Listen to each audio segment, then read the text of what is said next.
Καλησπέρα σας, ονομάζομαι Σία, είμαι σύμβουλος ψυχικής υγείας, απασχολούμαι σε κέντρο στήριξης θυμάτων βιασμού. Επίσης, είμαι αιώνια φοιτήτρια ψυχολογίας, εκπαιδεύομαι διαρκώς στο τραύμα και σπουδάζω σε τετραετές πρόγραμμα συνθετικής προσέγγισης. Είμαι εδώ πέρα, αυτό το κανάλι είναι αφιερωμένο, συγγνώμη, θα κάνω πάρα πολλά σαρδάμ, γιατί αυτά τα οποία λέω δεν τα γράφω, έτσι. Οπότε θα κάνω πάρα πολλά σαρδάμ, δεν τα διαβάζω αυτά που σας λέω. Με συγχωρείτε. Αυτό το κανάλι είναι αφιερωμένο για αυτούς οι οποίοι θέλουν να κάνουν μια νέα αλλαγή στη ζωή τους, θέλουν να ξεκινήσουν με τις σπουδές ψυχολογίας, δεν ξέρουν τι χρειάζονται, δεν ξέρουν τι χρειάζεται, δεν ξέρουν πού να αρχίσουν. Okay. Και είμαι εδώ για να σας μοιραστώ μερικούς οδηγούς επιβίωσης. Δεν είμαι καθηγήτρια, απλά μου αρέσει να κάνω παρουσιάσεις, είναι και σχετικό με το background μου, υπήρξα εκπαιδεύτρια σε αρκετές εταιρείες και είμαι εδώ για να σας μοιραστώ τα δικά μου tips και κάποιους οδηγούς επιβίωσης, ώστε να μπορέσετε να φτάσετε στην ώρα σας, στον πολυπόθητο στόχο σας, στο πτυχίο, που στην περίπτωση τη δικιά μου, ο πολυπόθητος στόχος καθυστέρησε πάρα πολύ. Λοιπόν, γιατί κάποιος λοιπόν να θέλει να σπουδάσει ψυχολογία. Η ψυχολογία, ξέρετε ότι συνδέεται με πάρα πολλά πράγματα, στο όποιο επάγγελμα και να είσαι, από δικηγόρος, γιατρός,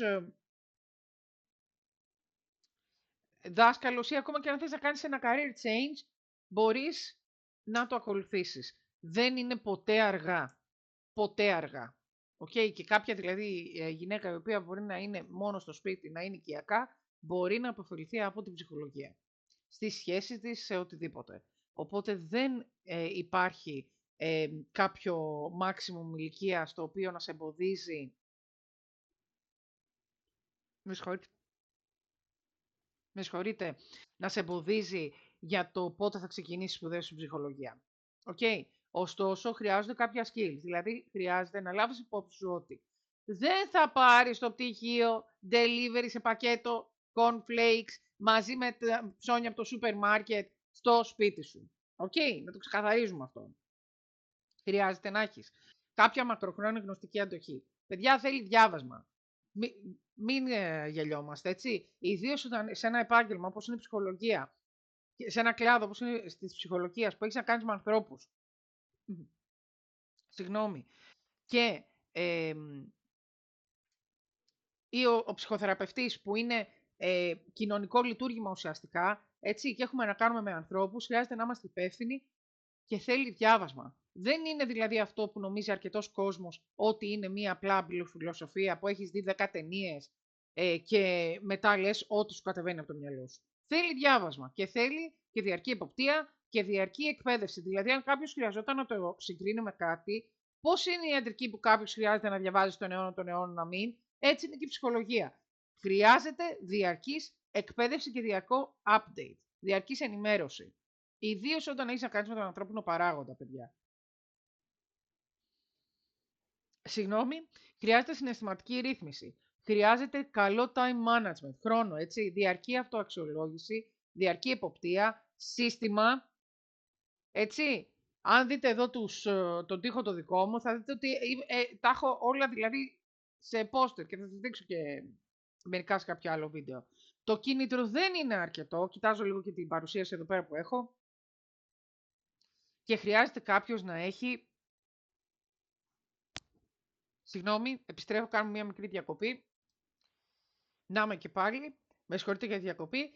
Λοιπόν, και το κίνητρο δεν είναι αρκετό, όπως είπαμε, και χρειάζεται να υπάρχει και ένα σύστημα στήριξης. Δηλαδή, υπάρχουν αρκετοί όριμοι φοιτητές. Όριμος φοιτητές είναι αυτός ο οποίος είναι από 25 και πάνω, έτσι.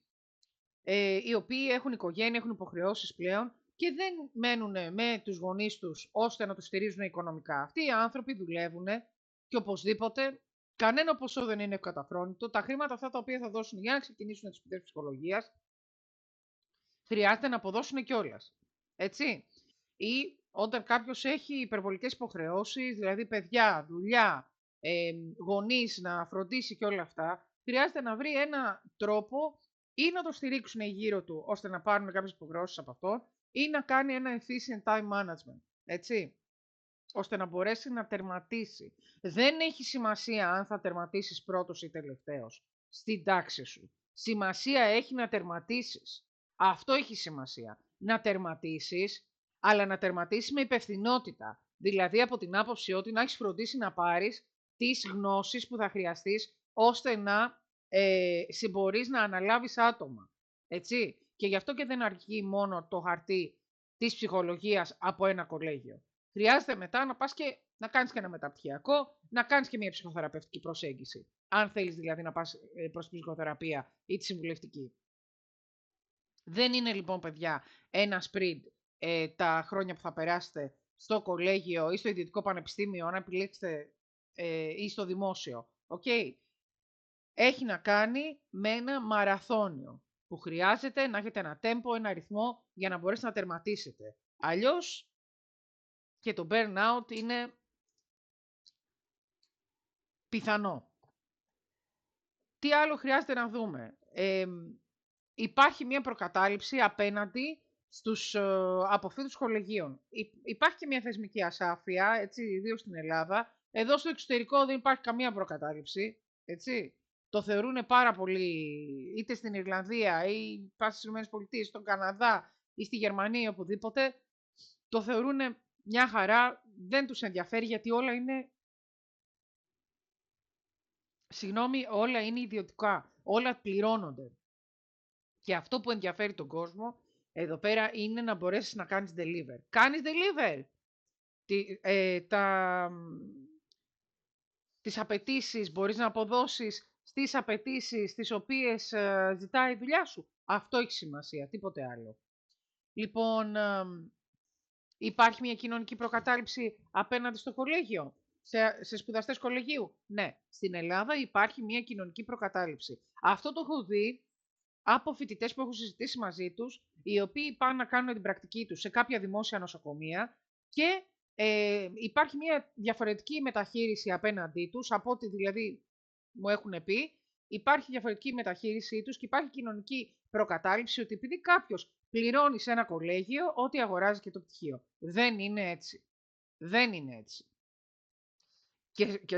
Και εν τέλει, να σας πω ότι η πορεία δείχνει πάντα το τι είναι κάποιος και κατά πόσο σοβαρά έχει πάρει το ρόλο του ψυχολόγου. Δεν είναι δηλαδή, δεν έχει να κάνει με το ποιο ίδρυμα έχει τελειώσει κάποιος. Ούτε είναι μόνο το Αριστοτέλειο ή μόνο το Καποδιστριακό τα καλύτερα ιδρύματα σε όλο τον κόσμο. Υπάρχουν και αλλού πανεπιστήμια και έχει να κάνει με την προσωπική ευθύνη του καθενός. Η ταπεινή μου γνώμη. Υπάρχει λοιπόν ένα στερεότυπο, μια προκατάληψη σχετικά με τα κολέγια, αυτό είναι αλήθεια, που αυτό σημαίνει ότι όσοι πάνε σε κολέγια πολλές φορές μπορεί να έχουν ένα αυξημένο άγχος επίδοσης και να έχουν και μια αυτοαμφισβήτηση σχετικά με την επαγγελματική τους ταυτότητα. Λοιπόν, η αξία σου όμως, όπως είπαμε πριν, δεν καθορίζεται από το τύπο ιδρύματος, αλλά από τις δεξιότητες, την εκπαίδευση και τη συνεχή εποπτεία την οποία θα έχεις. Γιατί υπάρχουν και ψυχολόγοι σε δημόσια νοσοκομεία, οι οποίοι κάνουν εποπτεία μία φορά το εξάμηνο. Πόσο efficient είναι αυτό, πόσο ηθικό είναι αυτό. Για πείτε μου εσείς, πόσο σωστό είναι αυτό που δεν το έχει φροντίσει το κράτος. Γιατί η εποπτεία είναι μέριμνα ουσιαστικά από το κράτος, από το Υπουργείο Υγείας. Λοιπόν, τι χρειάζεται λοιπόν να αποδείξω. Πολλές φορές οι σπουδαστές μπαίνουν σε μια διαδικασία και σε έναν αγώνα ότι πρέπει να αποδείξω ότι είμαι ικανός, πρέπει να αποδείξω ότι μπορώ να τα καταφέρω, πρέπει να αποδείξω εκείνο το άλλο. Δεν χρειάζεται να είμαστε σε αυτό το mindset. Ήμουνα σε αυτό το mindset και πολλές φορές εργαζόμουν και πιο σκληρά από οποιονδήποτε άλλο. Να σας πω ότι αυτό το mindset, είτε είσαστε στην ψυχολογία είτε σε οποιοδήποτε άλλο επάγγελμα ή κλάδο, πάντα θα σας κυνηγάει. Γιατί αυτό το mindset, το πρέπει να αποδείξω, δεν έχει να κάνει αποκλειστικά με το αν είσαι σε κολέγιο ή όχι. Αυτό το mindset θα πρέπει να το πάρεις και να το δουλέψεις στην ψυχοθεραπεία σου. Έτσι, το κουβαλάω πάρα πολλά χρόνια και μου στοίχησε πάρα πολλά. Δηλαδή, έχω πάθει 2 burnout, ας πούμε. Λοιπόν, δεν είναι αυτό το θέμα όμως τώρα, οπότε αλλάζουμε mindset όταν μπαίνουμε σπουδές. Και πάμε στο mindset, χτίζω επαγγελματική ταυτότητα και χτίζω το μέλλον μου. Με εποπτεία, με εκπαίδευση, με δεοντολογία, ακολουθάω πιστά τον κώδικα ηθικής και δεοντολογίας, σαν ψυχολόγος, σαν ψυχοθεραπευτής, σαν σύμβουλος ψυχικής υγείας, αν ακολουθήσετε τη συμβουλευτική. Προσωπικά είχα ακολουθήσει και τη συμβουλευτική πριν πάω στην ψυχολογία, οπότε πόσο πιστοί είσαστε εσείς στον κώδικα ηθικής και δεοντολογίας, πόσο ταγμένοι είσαστε σε αυτό το οποίο θέλετε να σπουδάσετε, πόσο υπολογίζετε τον παράγοντα άνθρωπο, τον άνθρωπο που θα έχετε απέναντί σας. Αυτό λοιπόν έχει να κάνει με την υπευθυνότητά σας, έχει να κάνει με το πόσο θα μπορέσετε να συνεχίσετε να κρατήσετε αυτά που λέμε και να διατηρήσετε την εποπτεία, να συνεχίσετε να εκπαιδεύεστε, να έχετε εποπτεία όπως είπαμε και να τηρείτε τον κώδικα ηθικής και δεοντολογίας. Εκείνη η αξία σας. Λοιπόν, αν σπουδάζεις ψυχολογία, εδώ θα σπουδάσουμε μαζί. Θα δούμε μαζί ορισμένα πράγματα. Ξανά σας είπα, δεν είμαι καθηγήτρια. Μπορεί να με ρωτήσετε πράγματα που να μην τα ξέρω και να ψάξω να τα βρω, να μου πείτε κάποιες απορίες και όπου μπορώ, ευχαρίστως να βοηθήσω. Θα είναι ευχαρίστησή μου, έτσι, να βρείτε αυτό το κανάλι χρήσιμο και αν θελήσετε να κάνω και κάποια πολύ συγκεκριμένα βίντεο, μπορείτε να μου ζητήσετε και πολύ ευχαρίστως να το κάνω. Αν δεν ξέρω κάτι, θα σας πω ότι ελέγξτε το, ξαναελέγξτε το, δεν είμαι σίγουρη. Αυτό που θα σας πω θα είναι κάτι το οποίο θα έχω ελέγξει. Και πάλι δεν είμαι καθηγήτρια, ό,τι βάλω σε αυτό το κανάλι θα είναι η οδηγία επιβίωσης και τα tips τα οποία έκανα εγώ στις σπουδές μου ψυχολογίας και στις συμβουλευτικής. Αυτά δεν χρειάζεται να βάλεις εμπόδιο στο όνειρό σου. Έχω και ένα καθηγητή ο οποίος μου έλεγε έχετε ένα όνειρο, μην αφήσετε το όνειρό σας. Και ήμουνα και τυχερή γιατί οι καθηγητές μου με στήριξαν πάρα πολύ. Εκεί έξω υπάρχουν πάρα πολύ καλοί καθηγητές. Και στα κολέγια, σε 2 κολέγια που έχω πάει στην Ελλάδα, στην ψυχολογία, για σπουδές ψυχολογίας και συμβουλευτικής, βρήκα πάρα πολύ καλούς καθηγητές. Οι καθηγητές μπορούν να είναι συνοδοιπόροι σας, δυνατοί συνοδοιπόροι σας και δυνατοί σύμμαχοι σε αυτό το ταξίδι που θέλετε να ξεκινήσετε, αν δεν το έχετε ξεκινήσει ήδη.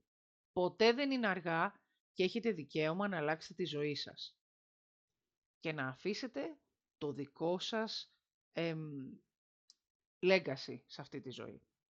Είμαι η Σία και σας ευχαριστώ πάρα πολύ που ήσασταν εδώ μαζί μου. Ό,τι θελήσετε μπορείτε να μου στείλετε μήνυμα στο sia.kurto@gmail.com. Στον τίτλο μόνο φροντίστε να βάλετε τη λέξη Study Hub ή Study ή από το κανάλι για τις σπουδές ψυχολογίας. Αυτά, σας ευχαριστώ πάρα πολύ. Θα κάνω σύντομα και άλλα βίντεο και θα κάνουμε και κάποια live στο μέλλον, όπως επίσης θα έχουμε και κάποια ζωντανά με βίντεο, κάποια lives με Pomodoro τεχνικές, ώστε να μπορέσουμε να διαβάσουμε μαζί. Σας ευχαριστώ πάρα πολύ, σας εύχομαι καλή χρονιά. Χρόνια πολλά. Γεια σας!